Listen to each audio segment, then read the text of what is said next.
efeitos das decisões definitivas. 3 efeitos para vocês já tomarem nota, tá? O primeiro efeito é o efeito erga omnes. O segundo efeito é ex tunc. E o terceiro efeito é o efeito vinculante. Então, primeiro efeito erga omnes. Segundo efeito ex tunc, ou seja, retroage. E o terceiro efeito, que é o efeito vinculante, tá? Sobre o erga omnes, né? Então, na verdade, o que acontece? A decisão definitiva na ADIM, ela tem eficácia contra todos, né? Por que tem eficácia contra todos? Porque a ADIM, enquanto uma ação de controle de constitucionalidade abstrata, ela se trata de um processo que é um processo objetivo. Não é um processo subjetivo em que há interesses de partes, né, naquele processo, naquela ação. Então, o que acontece? O que se está com o objetivo de salvaguardar é o quê? É a ordem constitucional, é a coerência, é a segurança jurídica. Tá? Então não tem interesses próprios envolvidos, né? Esse processo ele tem como objeto que é a defesa da ordem constitucional, tá? Temos exceção, claro, se não fosse assim não seria direito, né?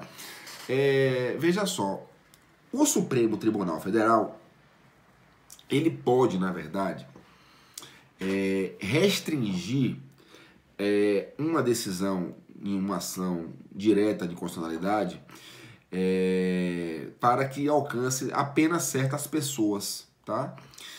Então, para que o Supremo venha a restringir esse alcance, é necessário que, no mínimo, tenha os votos de 2/3 dos ministros, tá? Para eles restringir os efeitos da decisão. Então vamos lá. Se, por exemplo, estivéssemos a tratar de uma lei estadual que seria julgada inconstitucional em razão de um prejuízo que ela traz aos servidores estaduais do estado do Rio de Janeiro, né? Então, o que é que, na verdade, o Supremo faria? Ele precisaria ter 2/3 dos seus componentes para exatamente restringir os efeitos dessa decisão de reconhecimento de inconstitucionalidade da lei, para que esses efeitos incidam tão somente sobre os servidores públicos do estado do Rio de Janeiro. Ou seja, ele vai delimitar o rol de pessoas que serão atingidas. Então, na verdade, haverá uma delimitação por parte do Supremo, certo? Então, aí nós temos o primeiro efeito, que é o efeito erga omnes. Segundo efeito, que é o efeito ex tunc, né? Aí nós passamos a compreender o efeito ex tunc, né? Que sempre retroage, pela teoria da nulidade, né? Por que a teoria da nulidade nos traz que o ato normativo ou a lei, né, uma vez que se considere inconstitucional, tá, este ato normativo ele deve ser considerado nulo. Se o ato normativo ou a lei, né, tem o reconhecimento de nulidade, deve retroagir para invalidar todos os outros atos passados que se basearam naquela lei que é inconstitucional, que é uma lei nula, ou seja, de não produzir efeitos. Então, na verdade, esses atos nulos, né, esses atos normativos nulos, essa lei reconhecida agora na declaração de constitucionalidade na ADIM nula, essa lei nula, ela é desfeita, né, claro, né, e uma vez desfeita, há uma restauração do status quo. Ou seja, se você tem um ato nulo, que já nasce nulo e não produz nenhum efeito, você retroage, porque tudo aquilo que defluiu deste ato nulo, desta lei nula, tá, volta ao quê? Ao estado anterior. Certo? Então é importante que a gente tenha essa noção com relação a essa questão, certo? E o que acontece, né? Não se reforma essa decisão. Veja que eu estou falando do ato nulo, ou a lei nula. Agora, vamos supor que houve nesse meio tempo decisões judiciais com base em uma lei nula. Essa decisão vai ser anulada? Não. Nesse caso, não vai ser anulada. O que pode acontecer é o seguinte: se nós estamos ainda no curso de um processo que teve a sentença com base numa lei que acabou de ser declarada inconstitucional, o que se pode fazer é o seguinte: você não vai anular a sentença. Mas, quando você for interpor o recurso, claro que você vai trazer o argumento de que o STF já reconheceu aquela lei nula e provavelmente aquela decisão favorável com base em uma lei declarada inconstitucional, ela vai ser reformada pelo órgão adquém, pelo tribunal, ou pelo STJ, ou pelo Supremo Tribunal Federal. Mas você não pode anular a decisão, né? Então você pode, digamos assim, modificar os efeitos dessa decisão por duas vias. A primeira, que eu já falei, que é uma interposição de recurso, e a segunda via, que é exatamente aguardar o período, se for uma decisão já transitada e julgada, com a propositura de uma ação rescisória conforme o artigo 966 do Código de Processo Civil, tá? Então é importante que a gente veja isso. Ainda com relação ao efeito ex tunc, eu queria falar sobre um assunto muito importante, né? Que é a modulação dos efeitos de uma decisão. Então veja só, o STF, ele pode modular os efeitos da sua decisão? Pode, né?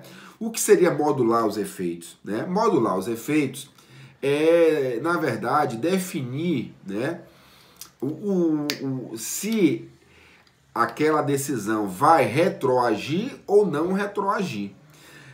Note o seguinte, o STF pode modular os efeitos com base no artigo 27 da Lei 9868 de 99, tá? Agora, o STF, ele só pode modular os efeitos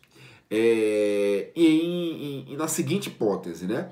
Ou quando ele verificar que há uma necessidade de modular o efeito, e aí alterar aquela ideia de que é ex tunc para ser ex nunc, toda vez que se tratar de algo que envolva uma segurança jurídica, né? Ou uma excepcional situação de interesse social, tá? Então veja só, para modular o efeito de que ele, na verdade, não pode retroagir, né? A partir de agora ele não vai retroagir como é a regra, tem que existir algo que se justifique pela segurança jurídica ou excepcional interesse social. E além disso, é necessário que se tenha uma maioria qualificada com o quórum de 2/3 dos componentes do STF, tá? Então, só para vocês visualizarem como é que isso funciona, eu vou tratar aqui de uma lei com a data de surgimento e uma data em que houve a decisão proferida, tá? Então vamos aqui imaginar hipoteticamente que nós estamos diante de uma lei de 2015 e ela acabou de ser declarada inconstitucional na ação direta de constitucionalidade. A lei de 2015 acabou de ser declarada inconstitucional em 2020. Pela regra, o que é que acontece? Além de ser erga omnes, como já falei, se aplicar contra todos, ela tem efeito ex tunc. Então, a regra é de que a decisão que declarou inconstitucional em 2020, ela vai retroagir para 2015, né? Porque essa lei de 2015 é nula. E aí o que é que vai acontecer? Todos os atos praticados e embasados nessa lei também serão declarados nulos, né? E aí se vai voltar ao estado anterior, ao status quo, ao status anterior, ok? Beleza. O que é que pode acontecer quando a gente fala de modulação dos efeitos da decisão do STF? Em 2015, eu tenho essa lei, a mesma lei de 2015. Saiu uma decisão agora, 2020, tá? O que é que pode acontecer? O STF, se entender que há uma perspectiva de, digamos assim, comprometer a segurança jurídica ou esse excepcional interesse social e tiver dois terços dos seus componentes, o que é que o STF pode declarar? Que os efeitos dessa decisão de 2020, eles são ex nunc.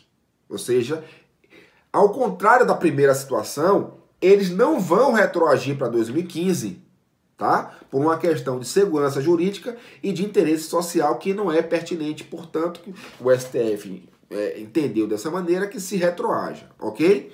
Beleza. Ainda nós temos mais duas situações interessantes, que é a seguinte: o STF pode ter essa mesma lei de 2015, a mesma lei de 2015, e acabar de proferir uma decisão em 2020, declarando inconstitucional.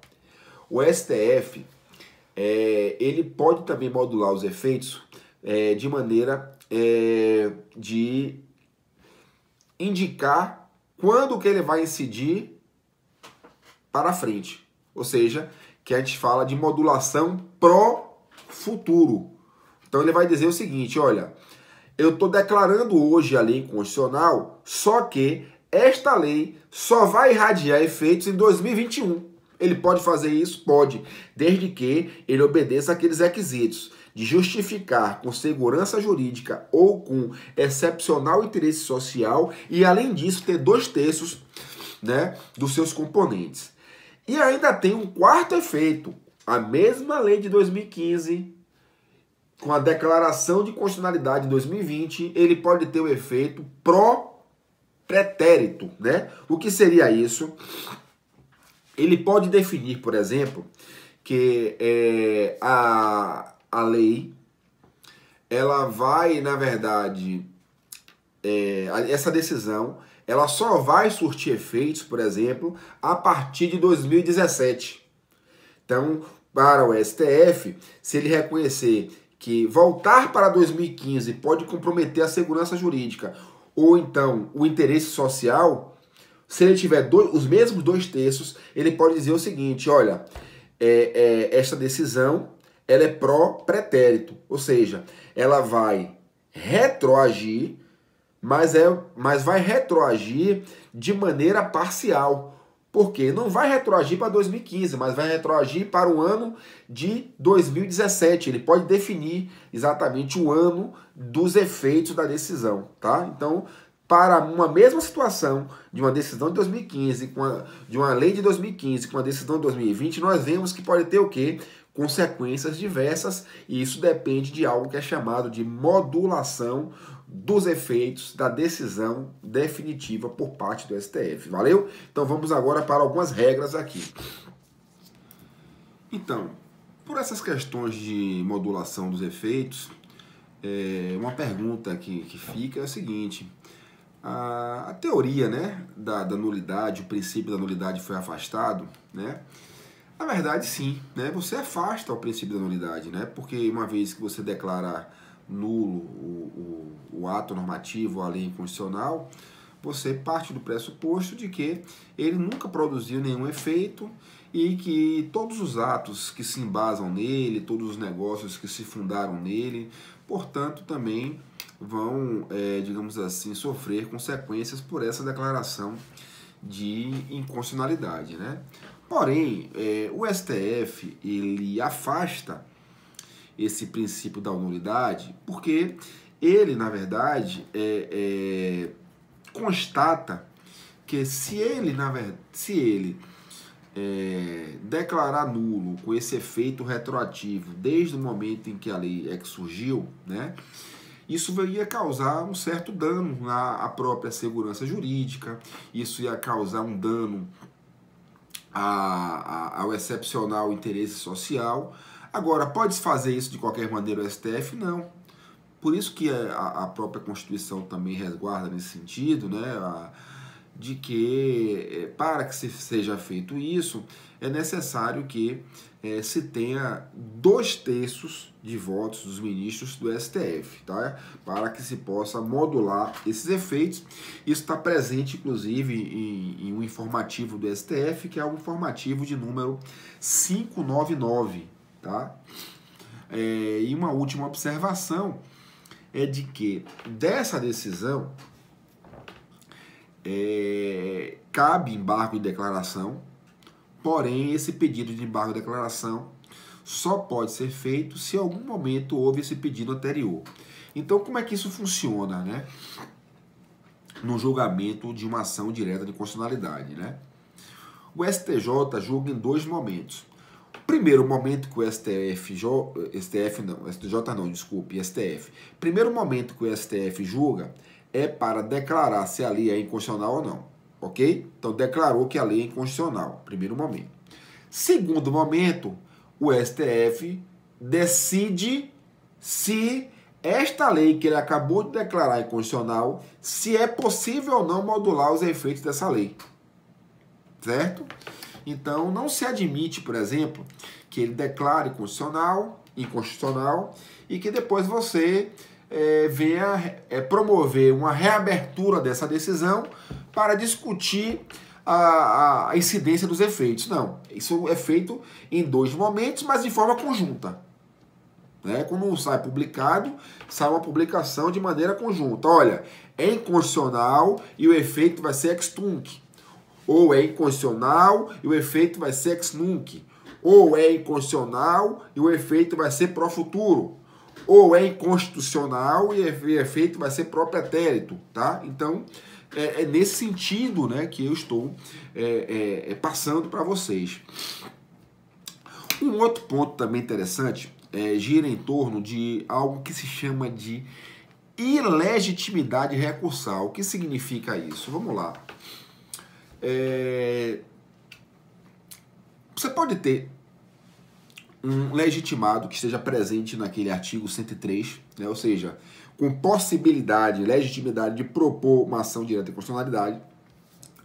E a pergunta que se faz é: se esse legitimado do artigo 103 não for o requerente no processo, vamos supor, eu tenho 2 legitimados, eu tenho advocacia, vamos botar que eu tenho uma entidade de classe e eu tenho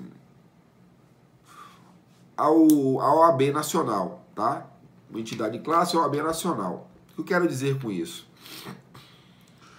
A OAB, ela pode ter esse interesse recursal, essa legitimidade recursal, num processo em que o requerente tenha sido a entidade? O entendimento do STF é de que não. Ora, o legitimado, que não é o requerente, ele não é legitimado para interpor um recurso. Aí você vai me perguntar, pô, tá confuso isso, tá? Essa teoria, ela teve um voto minoritário do ministro Marco Aurélio, né? Que é um voto superado. Mas como isso funcionaria? Vamos supor, eu tenho uma mesa da Assembleia Legislativa do Estado da Bahia, que é legitimada, né? Ok. E aí eu tenho um ADIM que foi proposto ao STF. Então a mesa da Assembleia Legislativa do Estado da Bahia, ela moveu essa ação, essa ADIM, para poder, digamos assim, para que o STF declarasse inconstitucional uma lei estadual da Bahia. Aí o STF declarou inconstitucional essa lei. Ok. Aí vamos supor que esta lei da Bahia tenha o mesmo conteúdo, ou conteúdo semelhante, com uma lei de Sergipe. O que acontece? O governador de Sergipe, que é um legitimado constante lá no artigo 103, ele poderia interpor um recurso dessa decisão do STF né? Porque ele tem receio de que a lei de Sergipe também será prejudicada com essa decisão de constitucionalidade? Não. Por quê? Porque o requerente foi a mesa da Assembleia Legislativa do Estado da Bahia e não foi o próprio governador Sergipe. Então, o governador de Sergipe, nesse caso, ele não poderia, né, ter esta legitimidade recursal, tá? Então, só para vocês aclararem aí sobre esse dispositivo, sobre esse instituto de ilegitimidade recursal. Vamos agora ao terceiro efeito das decisões definitivas, que é o efeito vinculante. Efeito vinculante, que é o terceiro efeito, né, das decisões definitivas do STF. Vamos analisar o efeito vinculante sobre 3 momentos, né? Notícias históricas, extensão objetiva e extensão subjetiva, tá? Então, sobre as notícias históricas que envolvem o efeito vinculante das decisões definitivas do STF, o que é importante que a gente observe é o seguinte: essas decisões do STF em definitivo, elas vinculam tanto o Poder Judiciário quanto os órgãos da administração pública, tá? Por que é feito vinculante? Porque a decisão do STF também obriga ao Poder Judiciário seguir aquele entendimento, né? Também determina a atuação da administração pública naquele sentido, né? Então veja, essa linha de entendimento de que as decisões definitivas do STF vinculam tanto o Poder Judiciário quanto a administração pública, né?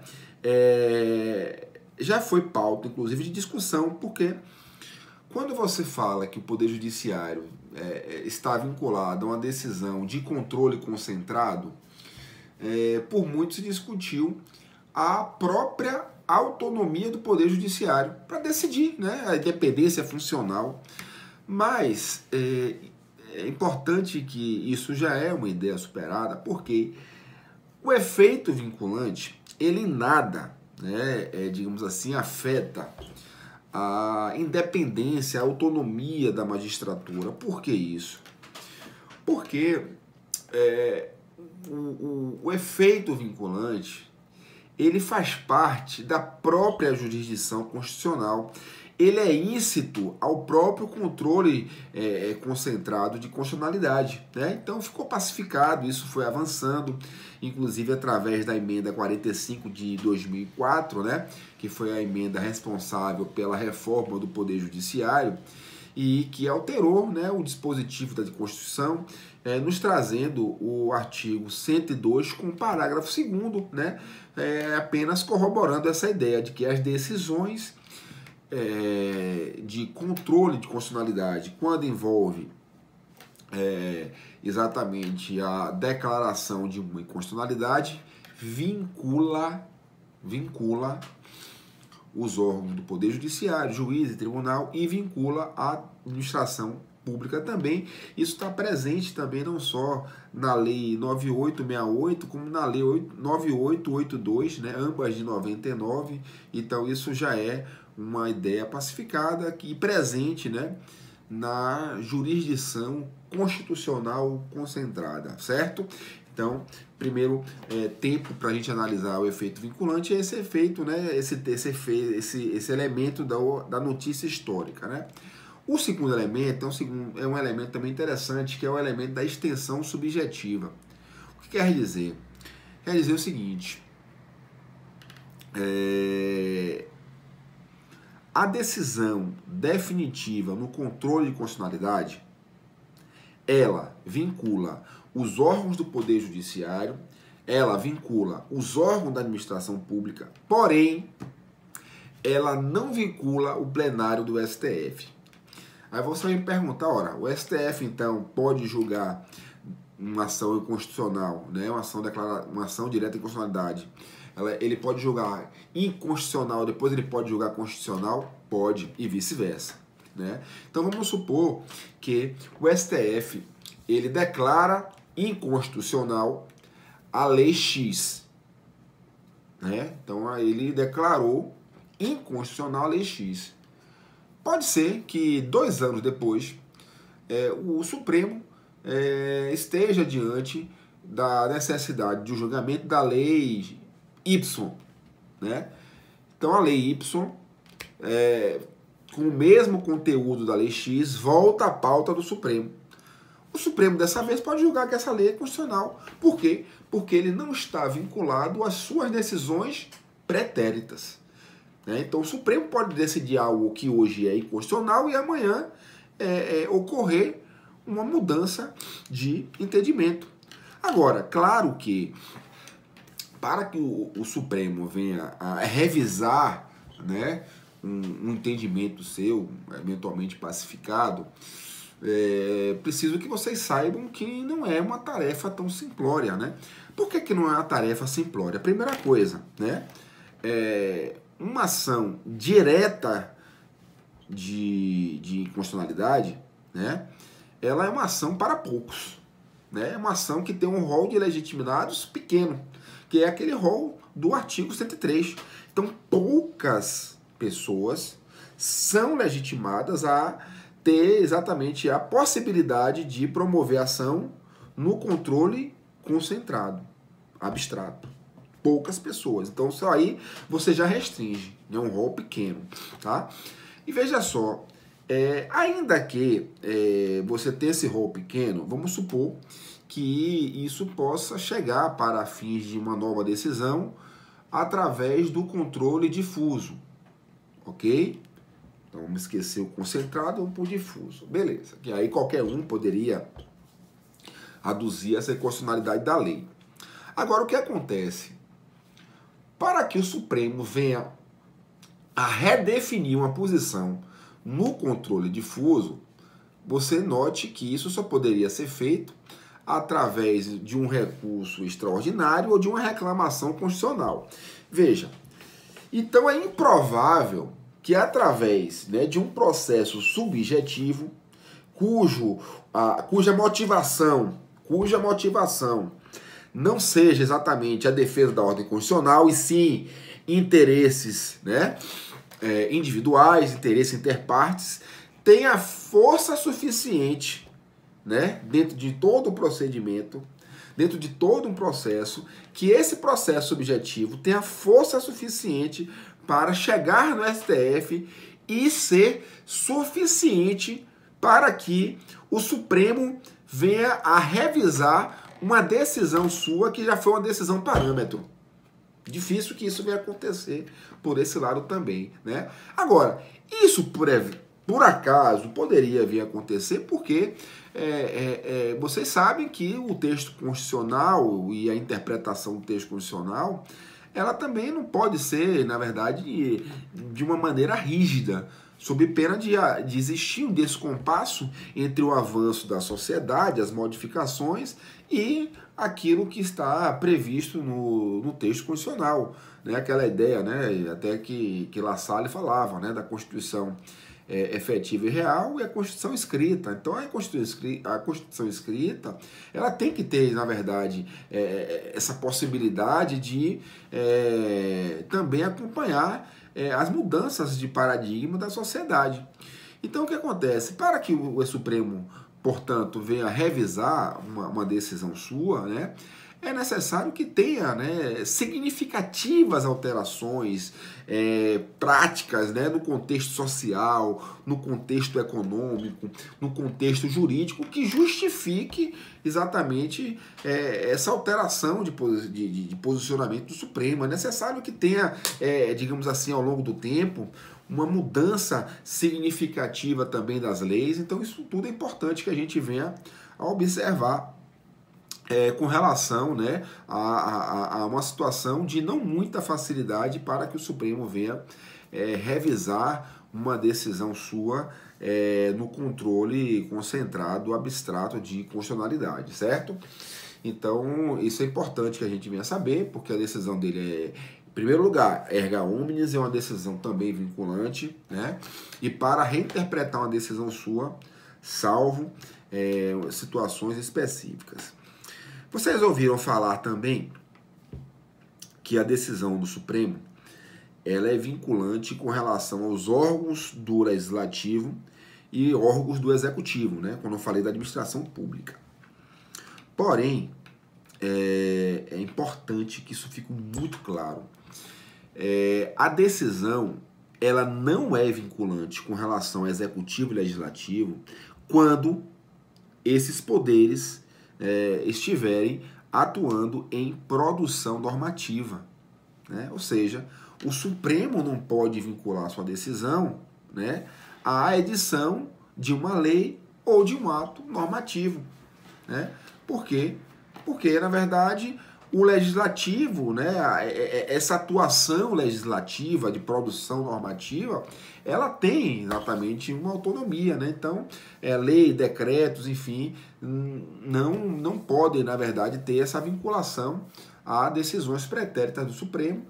E, inclusive, isso veio a se confirmar com o informativo 377 do Supremo Tribunal Federal, certo? E, por fim, vamos tratar de um terceiro aspecto interessante para a gente entender a questão do efeito vinculante, né, das decisões definitivas, né? Que é o aspecto que gira em torno da extensão objetiva, né? O que isso quer dizer?